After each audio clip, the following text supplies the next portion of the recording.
الحمد لله نحمده ونستعينه ونستغفره ونؤمن به ونتوكل عليه ونعوذ بالله من شرور انفسنا ومن سيئات اعمالنا من يهده الله فلا مضل له ومن يضلل فلا هادي له واشهد ان لا اله الا الله واشهد ان محمدا عبده ورسوله اما بعد فان خير الحديث كتاب الله وخير الهدي هدي محمد صلى الله عليه وسلم وشر الأمور محدثاتها وكل محدثة بدعة وكل بدعة ضلالة وكل ضلالة في النار أما بعد أعوذ بالله السميع العليم من الشيطان الرجيم يا أيها الذين آمنوا كتب عليكم الصيام كما كتب على الذين من قبلكم لعلكم تتقون. حضرات گرامی قدر، اللہ تبارک و تعالیٰ کا یہ بہت بڑا احسان عظیم ہے کہ اس سے ہمیں روزوں کو رکھنے کی توفیق سے نوازا. روزہ اپنی ظاہری کیفیت کے اعتبار سے چند گھنٹوں کے لیے بھوک کو برداشت کرنے کا نام تھا، پیاس کو برداشت کرنے کا نام تھا،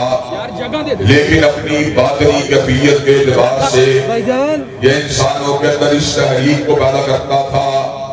اس جذبے کو پیدا کرتا تھا کہ اگر اللہ تبارک و تعالیٰ کے حکم کے اوپر اپنے آپ کو حلال کھانے سے روکا جا سکتا ہے، حلال پینے سے روکا جا سکتا ہے، اپنی شریک زندگی کے ساتھ تعلقات جو کہ ہر اعتبار سے جائز سے ان سے روکا جا سکتا ہے، تو اسی پروردگار عالم کے حکم کے اوپر ان تمام چیزوں سے بھی بچا جا سکتا ہے جن کو پروردگار عالم نے انسانوں کے اوپر ہمیشہ کے لیے حرام قرار دیا ہو. اللہ تبارک و تعالیٰ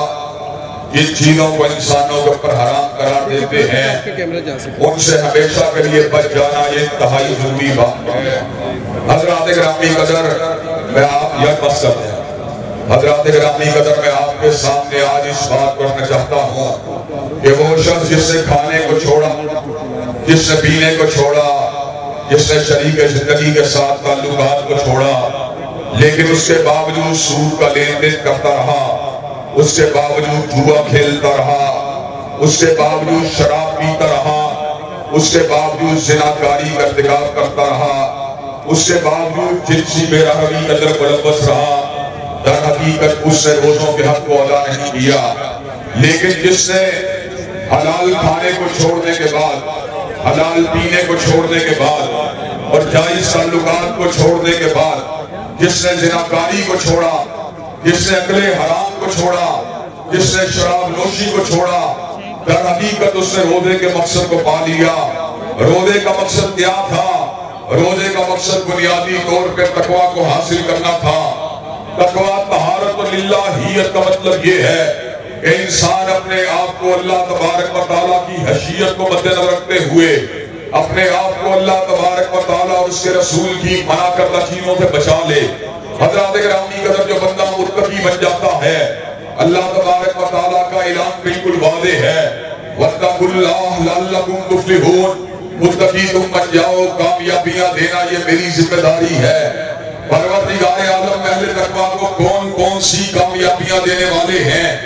اللہ تبارک و تعالیٰ کلام حمید میں صبر کا اعلان فرماتے ہیں، وَمَن يَتَّقِ اللَّهَ يَجْعَل لَّهُ مَخْرَجًا وَيَرْزُقْهُ مِنْ حَيْثُ لَا يَحْتَسِبُ. جو متقی بن جائے گا اللہ تبارک و تعالیٰ اس کی تنگیوں کو دور کر دیں گے اور اس کو رزق وہاں سے دیں گے جہاں سے وہ گمان بھی نہیں کر سکتا. آج کل کے دور کے اندر کوئی کاروبار کے اندر مصروف ہے،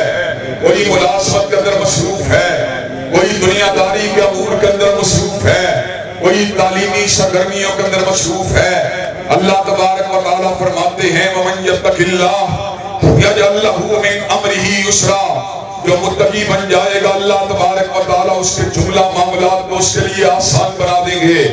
حضرات گرامی قدر، تقویٰ کے حوالے سے کئی مرتبہ انسان کے ذہن میں یہ سوال اٹھتا ہے، اللہ تعالیٰ میں نے 30 سال نافرمانی کے گزارے، میں نے 40 برس نافرمانی کے گزار دیے، اللہ تبارک و تعالیٰ میں نے 50-60 سال نافرمانی کے گزار دیے، اب اگر میں متقی بن گیا تو کیا آپ میرا تقویٰ کو قبول کریں گے؟ تو پروردگار عالم نے اس بات کا اعلان فرما دیا، وَمَن يَتَّقِ اللَّهَ یکفر عنہ سیئاتہ ویعظم لہ اجرا، جو متقی بن جائے گا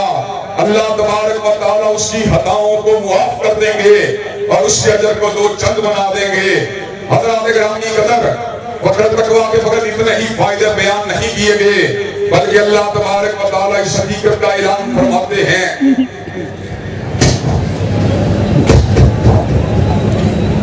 کہ اللہ تبارک و تعالیٰ انسانوں کے برعکس انسانوں کے معاملات کو نہیں چلاتے، انسانوں کی طرح انسانوں کے معاملات کو نہیں چلاتے۔ انسان کو عزت کرتے ہیں کسی کے حسب کو دیکھ کر، کسی کے نسب کو دیکھ کر، کسی کے رنگ کو دیکھ کر، کسی کے نسل کو دیکھ کر، لیکن پروردگار عالم وہ ہیں إِنَّهُ لَا يَنْظُرُ إِلَىٰ صُوَرِكُمْ وَلَا إِلَىٰ أَمْوَالِكُمْ وَلَٰكِنْ يَنْظُرُ إِلَىٰ قُلُوبِكُمْ وَأَعْمَالِكُمْ۔ وہ انسانوں کے چہروں کو نہیں دیکھتے، وہ ان کے اموال کو نہیں دیکھتے، بلکہ وہ ان کے دلوں کو دیکھتے ہیں، ان کے اعمال کو دیکھتے ہیں۔ چنانچہ فرعون سرداری کے باوجود ذلیل رہا، قارون سرمایے کے باوجود ذلیل رہا، حامان منصب کے باوجود ذلیل رہا، شداد جاگیر کے باوجود ذلیل رہا، اور اس کے مد مقابل اللہ تبارک و تعالیٰ نے حبشہ کے بلال کو یہ عزت دی کہ ساتویں آسمان کے اوپر حضرت رسول اللہ نے بلال کے جوتوں کی آہٹ کو جنتوں میں سنا تھا۔ حضرات گرامی قدر، آج کا دور پروپیگنڈے کا دور ہے، آج کا دور جوش کا دور ہے، آج کا دور فتنہ پروری کا دور ہے۔ اس فتنہ پروری کے دور کے اندر انسانوں کے ذہن کے اندر اکثر یہ خیال ابھرتا ہے میں اس کی مانوں کہ اس کی مانوں، دائیں کی مانوں کہ بائیں کی مانوں۔ جو شخص بھی یہاں پر موجود ہے وہ اپنے اپنے انداز کے اندر اللہ کو پیش کر کے لوگوں کو کنفیوز کرتا ہے۔ پروردگار عالم نے صبر کا اعلان فرما دیا، ان تتقوا اللہ یجعل لکم فرقانا، متقی تم بن جاؤ، اللہ تبارک و تعالیٰ تمہارے فرق کرنے کی صلاحیت کو پیدا کر دے گا۔ حضرات گرامی قدر، اس کے ساتھ ساتھ میں اہل لاہور کو یہ بات بتلا دینا چاہتا ہوں، اہل پنجاب کو یہ بات بتلا دینا چاہتا ہوں، اور اہل پاکستان کو یہ بات بتلا دینا چاہتا ہوں، قوموں کے اوپر جب بھی عذاب آیا اللہ کی نافرمانی کی وجہ سے آیا، قوم نوح پہ عذاب آیا، سیلاب کا عذاب آیا ان کی نافرمانیوں کی وجہ سے آیا، قوم عاد پہ عذاب آیا ان کی نافرمانیوں کی وجہ سے، آندھیوں کا عذاب آیا، قوم سمود پہ عذاب آیا، چنگھاڑ کا عذاب آیا ان کی نافرمانیوں کی وجہ سے آیا، قوم لوط پہ عذاب آیا، آسمان سے پتھروں کی بارش ہوئی ان کی نافرمانیوں کی وجہ سے ہوئی، قوم مدین پہ عذاب آیا، چیخ کا عذاب آیا ان کی نافرمانیوں کی وجہ سے آیا، قوم فرعون کے اوپر خون کا عذاب آیا، ٹڈیوں کا عذاب آیا، طوفان کا عذاب آیا، نفس من السمرات کا عذاب آیا، خون کا عذاب آیا، جوؤں کا عذاب آیا، ان کے گناہوں کی وجہ سے آیا۔ لیکن اگر یہ لوگ متقی ہوتے تو پروردگار عالم کا اعلان کیا ہے، وَلَوْ أَنَّ أَهْلَ الْقُرَىٰ آمَنُوا وَاتَّقَوْا لَفَتَحْنَا عَلَيْهِمْ بَرَكَاتٍ مِّنَ السَّمَاءِ وَالْأَرْضِ وَلَٰكِن كَذَّبُوا۔ اگر بستیوں کے رہنے والے لوگ متقی بن جائیں تو اللہ ان کے لیے آسمان و زمین سے برکات کے دروازوں کو کھول دے گا۔ حضرات گرامی قدر، جہاں پر ہمیں عید قربان کے موقع پر تقویٰ کی ضرورت ہے، الہیت کی ضرورت ہے، وہیں پر یہ ماہ مبارک جہاد کا سبق دیتا ہے۔ معرکہ بدر الکبریٰ کے اندر تلوار کو چلانے کی یاد بھی اسی مہینے کے ساتھ وابستہ ہے۔ آج جہاد کی بات اس لیے کرنا پڑ رہی ہے کہ فلسطین کے اندر مسلمانوں کو ذبح کیا جا رہا ہے، ان کے سینوں کے اندر سنگینوں کو اتارا جا رہا ہے، ان کو لہو میں تربتر کیا جا رہا ہے، ماؤں بہنوں بیٹوں کے دوپٹوں کو نوچا جا رہا ہے۔ ہم پاکستان کے حکمران جو اس کو مدینہ کی ریاست بنانے کے ذمہ دار ہیں، ان سے مطالبہ کرنا چاہتے ہیں القدس کے مظلوموں کی زندگیوں کے اوپر توجہ دی جائے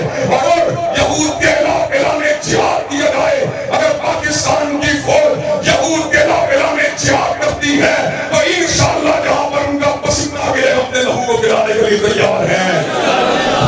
حضرات گرامی قدر، کیا اپنے لہو کو گرانے کے لیے تیار ہیں انشاءاللہ؟ حضرات گرامی قدر، ہم حکمران پیغام بھی دینا چاہتے ہیں کہ عید کے چاند کو بازی چاہے اطفال بنانے سے باہر آ جاؤ۔ اندر پختونوں کی گواہیوں کو نظر انداز کیا جاتا رہا، اور آج جب گواہیوں کو قبول کرنے کی باری آئی ہے، شکوک و شبہات کے انداز کے اندر رات 11:30 بجے عید کے چاند کا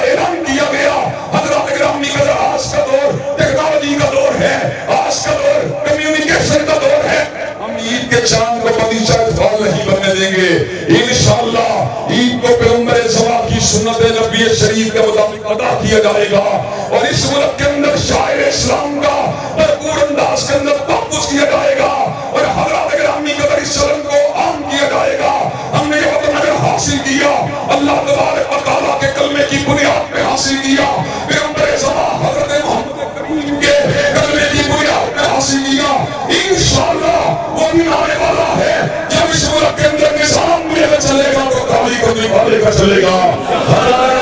کہ آپ یہ پرامن طریقے سے شام کو انجام دینے کے لیے تیار ہیں انشاءاللہ؟ کہ آپ اس ملک کے اندر فواہش مندرات کے والوں کو اٹھانے کے لیے تیار ہیں انشاءاللہ؟ گرامی عزیز آپ کا روزہ کرنے والا روزہ ہوگا۔ میرا شرف کا اعلان واضح ہے، الصوم لی وانا اجزی بہ، روزہ میرے لیے ہے، روزے کی جزا میرے پاس ہے۔ اور دوسرے آداب کے مطابق الصوم لی وانا اجزی بہ، روزہ میرے لیے اور اس کی جزا میری اپنی ذات ہے۔ اللہ کی ذات کس طرح ہے؟ حوروں کی رفاقت مل جائے گی، غلمان کی خدمت مل جائے گی، جنتیوں کے کنگن مل جائیں گے۔ اللہ جنتیوں سے پوچھیں گے کسی اور چیز کی ضرورت تو نہیں؟ جنتی کہیں گے اللہ کسی چیز کی کیا ضرورت ہے؟ وجوہ یومئذ ناظرہ الی ربہا ناظرہ، اللہ اپنے چہرے سے پردوں کو ہٹا دیں گے، جنتی سجدے میں گر جائیں گے، کہیں گے اللہ تیرے دیدار کی نعمت نے جنت کی ساری نعمتوں کو ہیج کر رکھ دیا ہے۔ آج کا دن خوشی کا دن ہے، اللہ تبارک و تعالیٰ کے نبی نے آج کے دن کو صحیح معنوں کے اندر خوشی کا تہوار قرار دیا ہے، لیکن خوشی کا ہرگز مطلب یہ نہیں ہے فواحش کا ارتکاب کیا جائے، منکرات کا ارتکاب کیا جائے، اللہ رسول کی نافرمانی کا ارتکاب کیا جائے، اور روزوں کے ثمرات کو آج کے دن ضائع کر دیا جائے۔ انشاءاللہ ہم نے روزے للہیت کے ساتھ رکھے تھے، اور انشاءاللہ عید بھی للہیت کے ساتھ منائیں گے، اور انشاءاللہ غریب پروری کے ساتھ، مسکینوں کی حمایت کے ساتھ، یتامى اور مساکین کو انشاءاللہ اپنے ساتھ خوشیوں میں شریک کر کے انشاءاللہ عید کو منایا جائے گا۔ وآخر دعوانا الحمدللہ رب العالمین۔ غیر المغضوب علیہم ولا الضالین آمین۔ الف لام میم اللہ لا الہ الا هو الحی القیوم وإلہکم الہ واحد لا الہ الا هو الرحمن الرحیم۔ اللہم صلی علی محمد وعلی آل محمد کما صلیت علی ابراہیم وعلی آل ابراہیم انک حمید مجید۔ اللہم بارک علی محمد وعلی آل محمد کما بارکت علی ابراہیم وعلی آل ابراہیم انک حمید مجید۔ اے اللہ ہم سب کے گناہوں کو معاف فرما، اے اللہ ہم سب کی تکلیفوں کو رفع فرما، اے اللہ ہم سب کی بے چینیوں بے قراریوں کو دور فرما، اے اللہ ہم سب کے گھروں میں امن سکون اور راحتوں کا نزول فرما، اے اللہ جتنی تکلیفیں آج بھی ہم پہ صبر کرنے والا بنا، اے اللہ آئندہ آنے والی زندگی میں ہر تکلیف سے آزمائش سے ہم سب کو محفوظ و معمول فرما، اے اللہ دنیا بھر کے مظلوم و مقہور مسلمانوں کی مدد فرما، اے اللہ مظلوم فلسطینیوں کی مدد فرما، اے اللہ مظلوم کشمیریوں کی مدد فرما، اے اللہ برما کے مظلوم مسلمانوں کی مدد فرما، اے اللہ دنیا بھر کے مظلوم و مقہور مسلمانوں کی مدد فرما،